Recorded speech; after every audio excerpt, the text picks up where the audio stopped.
Hi, my name is Dee Dee Autry, and I am a health and wellness coach in Fort Smith, Arkansas. I'm pleased that you have joined us for this Infinite Possibilities podcast. My goal in each episode is to provide you with inspiration and insights and ideas that can help you personally unleash all the infinite possibilities in your life. So, thank you again for joining us. On this episode, we'll have a great conversation with my friend Mary Jane Cole. Mary Jane is an ordained deacon in the United Methodist Church, and she is a full-time spiritual director. But most importantly, she is one of my dear soul sisters who has walked with me many times on this journey that we call life. So I have invited Mary Jane to talk with us about mindfulness and how we can tap into that mindfulness to discover the depth of our possibilities to live a sustainable, healthy lifestyle. I guess the word mindfulness is used a lot today, and we see lots of things about it. But, how would you describe or define mindfulness? It is really simple. I would describe mindfulness as very simply attending to the present moment, attending to what's happening, to what you're doing, to the space you're moving through. It's all about being present. Being present, absolutely. And of course, in a world like we're in today, it can be very hard to remain present, especially when our brain wants to go somewhere else and not in where we are. So when we think about mindfulness, about being present, being in the moment, what do you think that does for a person? Goodness, what I think it does for a person is it can bring peace and calm. So if you think about it, we are often, as human beings, uncomfortable with the unknown. And this season of time for all of us is just a great big question mark. There are so many uncertainties, and we don't know what the future holds. And I can't help but wonder if there is an invitation for us as soulfully and spiritually in this time to really attend to the present moment, because that's really all that we have. That's all we can focus on. If we look back, it can cause anxiety and distress. If we look forward, it can cause anxiety and distress because of the unknowns. And so if we just take a deep breath and say, this is where I am right now. This is what I'm doing. This is who I'm with. This is all I have. And of course, that doesn't negate that we need to plan for the future and consider things. That's not what mindfulness is about. But it's a reminder that the present moment is a precious gift. And life is a precious gift. And who we're with is a precious gift. And what we're doing, it's all a precious gift. So I think it helps us to embrace gratitude also. I think it invites us to be grateful for even the smallest of things. And if we are mindful in a moment of, I'm here looking at you and getting to talk to you, and that's just a great gift to me. And so that while there may be things on our to-do list and things we need to do and worries for the rest of today or tomorrow, right now is just a gift, and I'm so grateful for it. And it could be something simple as looking out the window and seeing the leaves on the trees and just being very present with that, being present with our breath, being present with a meal. I think there are gifts of gratitude, gifts of peace, gifts of calm. There's so many things that mindfulness offers to us. Let's talk a little bit about that sense of being mindful in a meal, because certainly a lot of our listeners are a part of, the Infinite 30 program, and they're working hard to make lifestyle changes, to change to healthy habits.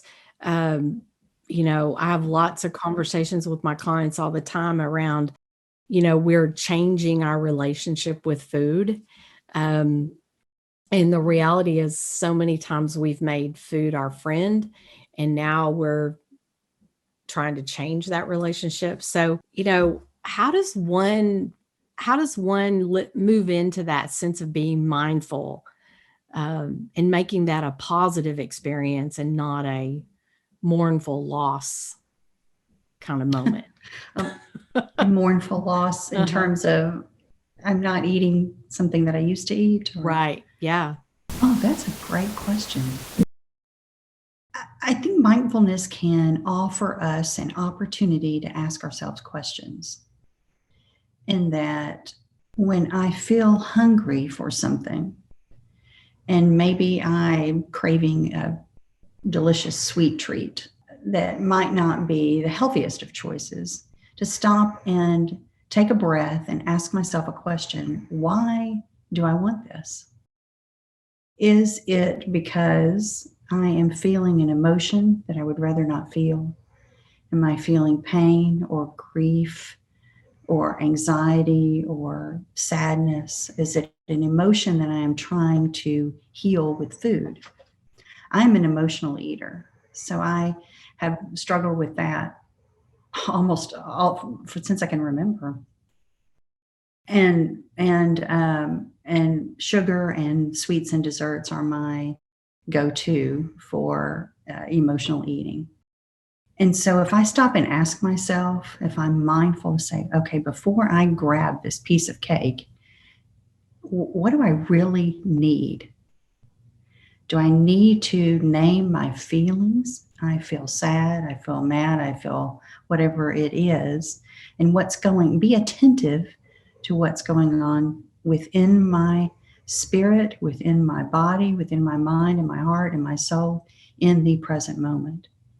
And if I am honest and true in answering those questions, I might make a different choice. Instead of reaching for the piece of cake, I might drink a glass of water or eat a piece of fruit. So, mindfulness invites us again to be attentive to the present moment. What is happening within me that is inviting me to, to eat something that is not the best choice for me in the moment? I think the other mindfulness practice around eating is to be very present with what we're eating.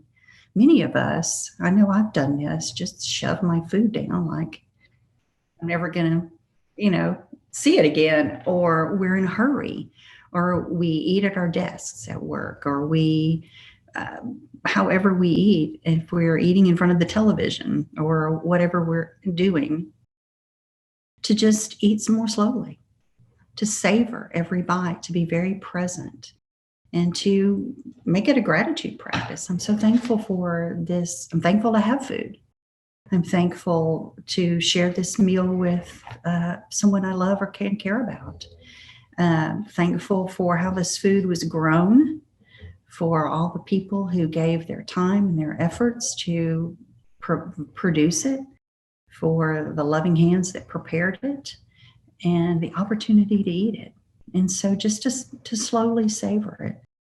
In that way, we might be invited to eat a little more slowly and savor every bite. And who knows the benefit of that? It's probably better for our digestion and our present, just be in the present moment. Yeah. Absolutely. It's interesting because in some health coach training that I've been doing, one of the things they talk about is two things I find are interesting in relation to our sense of being mindful, in that in the uh, activity of eating a meal, and one is the issue of slowing down, and so to practice the art of a 20-minute meal.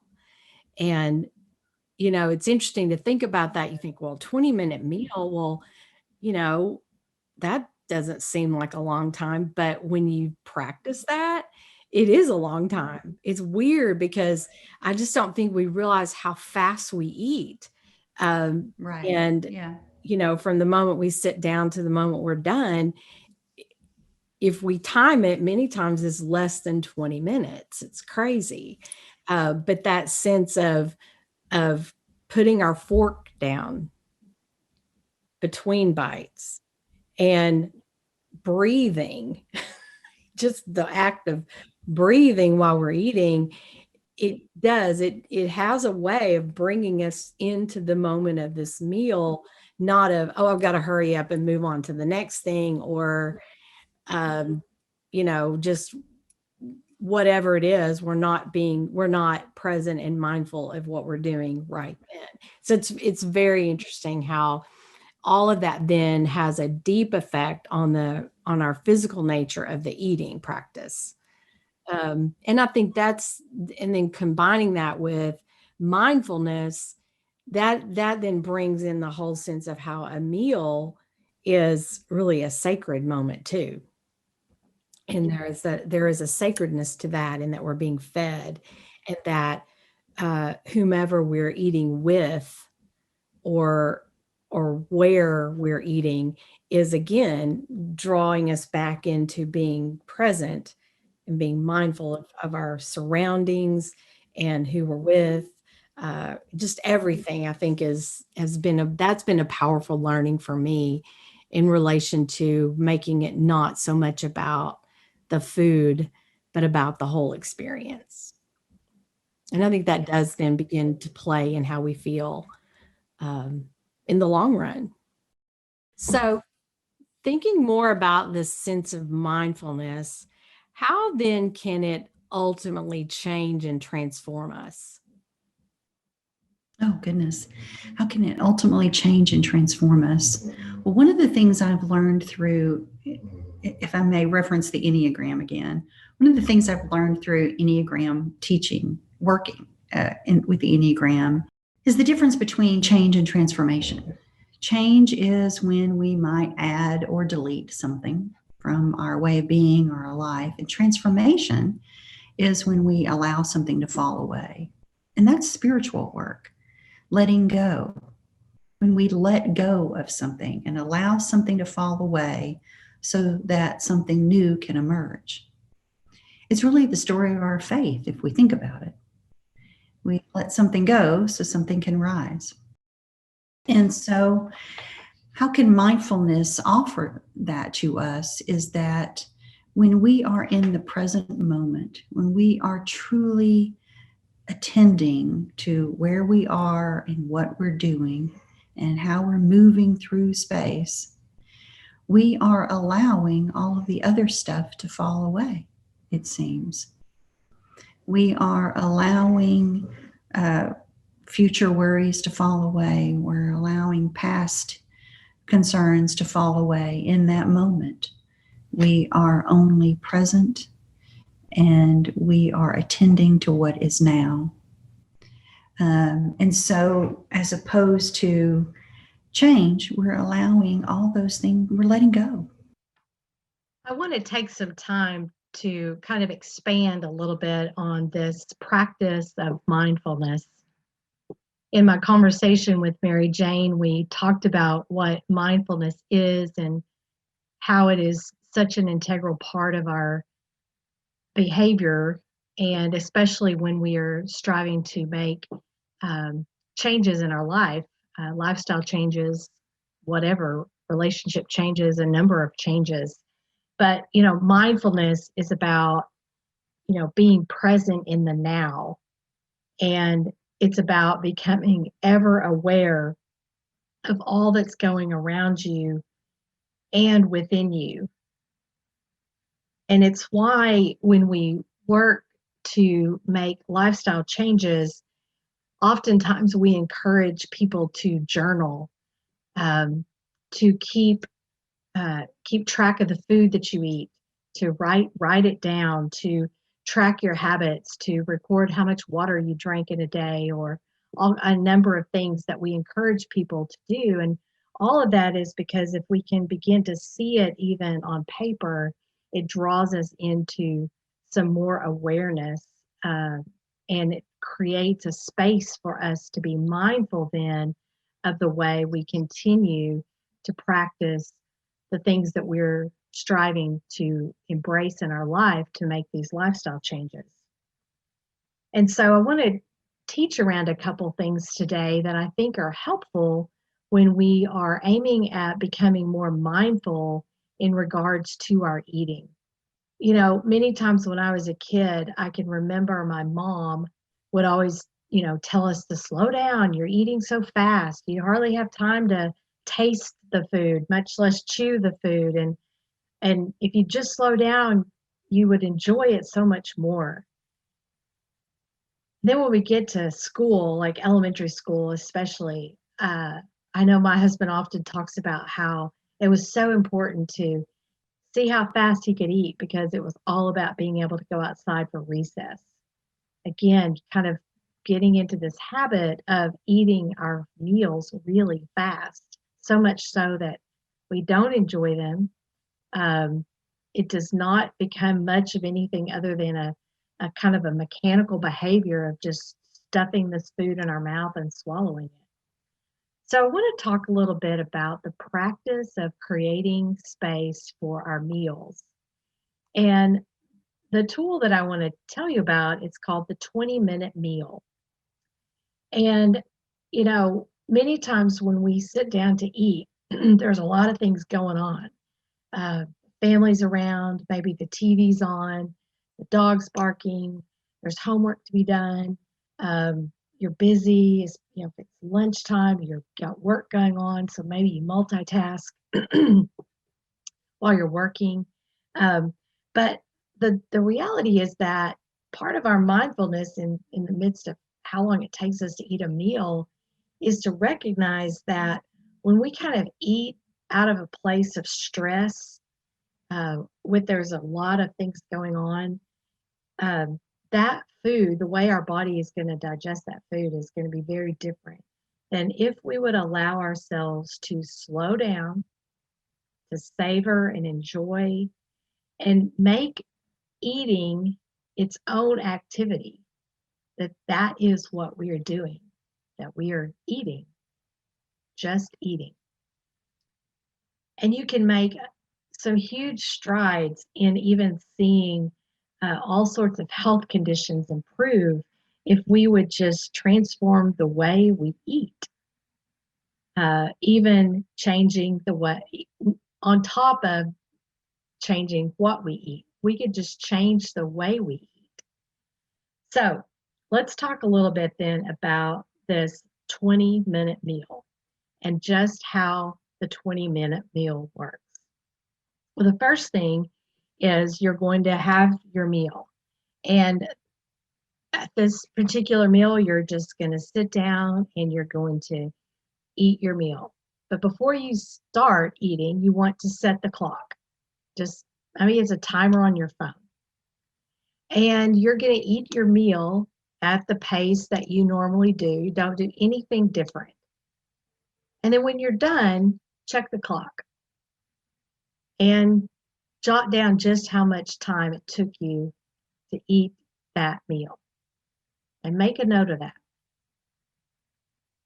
At your next meal, you're going to again check the clock when you've got your plate set and you're ready to actually start eating. You're going to check the clock. And this time, instead of just eating it at the pace that you normally eat the meal, you're going to set a timer based on the time that it took you to eat that first meal. So if it took you 5 minutes to eat the meal that you had before, this time you're going to increase that time by 5 minutes. So whatever the time was, you're going to increase it by 5 minutes more. And again, you're going to document just how long it took you to eat that meal. But you also want to start asking yourself some questions. How long did it take to eat the meal? As you were eating, when did you start to feel full? And what was your mood like? And was there any kind of aha moments that you came to realize as you begin to slow down a little bit and enjoy the act of eating? Now you keep repeating that until you have added 5 minutes and 5 minutes and 5 minutes more to at least 20 minutes. At least 20 minutes. So what's the magic thing about 20 minutes? Well, it takes 20 minutes for your body to realize that it's full. So you think about it, if you ate a full plate of food and you kind of gobbled that down in 5 or 10 minutes, it's no wonder your body still thinks it wants more, because we've not given it any time for it to recognize that it's full. So keep practicing that and experiment each time of stretching the time out that it takes to eat your meal and to enjoy it for at least 20 minutes. So it's really not about all or nothing, but this is really about developing a new habit or a new ritual for kind of activating your optimal digestive power, for your body to receive the food and to feel full. Now, another thing that I believe Mary Jane and I even mentioned was just the need to breathe when we eat, to take a breath and to just be thankful for the meal or the food that we have before us. And kind of in combination with that is also the idea of putting down the fork. So putting down the fork is oftentimes one that is easy for us to do, but yet we don't do it because we're so busy in the act of eating. So if you could just put down the fork at least 3 times during your meal and put the fork down and allow yourself to chew the food, really. And what we find is that when we begin to put the fork down and we take time to chew our food and to eat the food, we then begin to see that our meals can last 20 minutes. And that does begin to then send a message to our brain that we are full. That if we will just allow ourselves to kind of eat in a leisurely manner, that it will trigger our brain to know that we have received food and that we are full. And when we feel full, it then translates to us that we are eating less. When we eat really quickly, our body doesn't have time to go through its natural signaling process, which involves a variety of hormones and feedback loops between our gut and our brain. It takes a while for those messages to be sent. So that's why not only is it important to put our fork down, but it's also important for us to breathe, to just breathe between our bites, to enjoy what we have tasted, to enjoy the food that we have placed in our mouth. So oxygen, often ignored, is the key nutrient that actually helps speed up our metabolism. And oxygen helps burn all those nutrients in the body so much better. So when you breathe more, you actually burn more. So if we will just take the time to allow ourselves to breathe between bites, then the nutrients are better absorbed and the food has a better ability to break down in our body. When our blood lacks oxygen, the nutrient absorption decreases. And when the blood has plenty of oxygen, that nutrient absorption increases, which then is also going to help our metabolism increase as well. So these may sound simple and silly even to think about. I'm going to try to spend 20 minutes eating my meal. I'm going to work to put my fork down and actually breathe between the bites. All that may seem silly, but the reality is I bet you'll be blown away at how much more enjoyable and pleasant your meals are, and how much better that you're going to feel after you eat. And all of this is a part of that mindful practice so that we are then completely transforming our health and changing our lifestyle. It's all connected in our living a sustainable lifestyle where we have a sense of mindfulness, a sense of purpose. We recognize that the food we're eating and the value of the food that we're eating and how it is fueling our body so that we can be our very best self in the world. It is the fuel that we need to be the very best self for others. So I encourage you to be mindful, to find practices of mindfulness. Maybe some of those practices aren't necessarily tied directly to the practice of eating, but maybe they're just the practice of being, whether it is sitting quietly and taking deep breaths and being aware of where you are in the moment, or being mindful of all that might be going around you in a busy workplace or even at home, but to find yourself in the present moment and not always thinking about what's next or what's to come or even where you've been. So I hope that you will find ways to embrace the act of mindfulness for yourself, and that it will give you the energy that you need to continue on this journey of creating a healthy, sustainable lifestyle.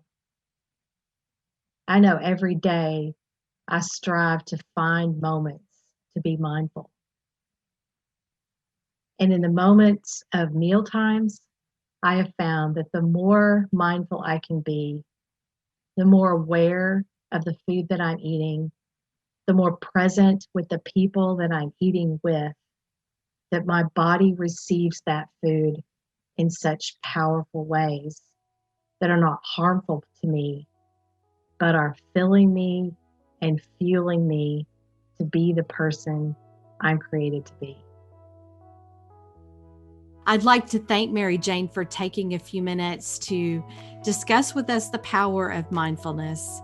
And I hope that maybe you heard something today that has sparked your curiosity to learn more about the practice of mindfulness.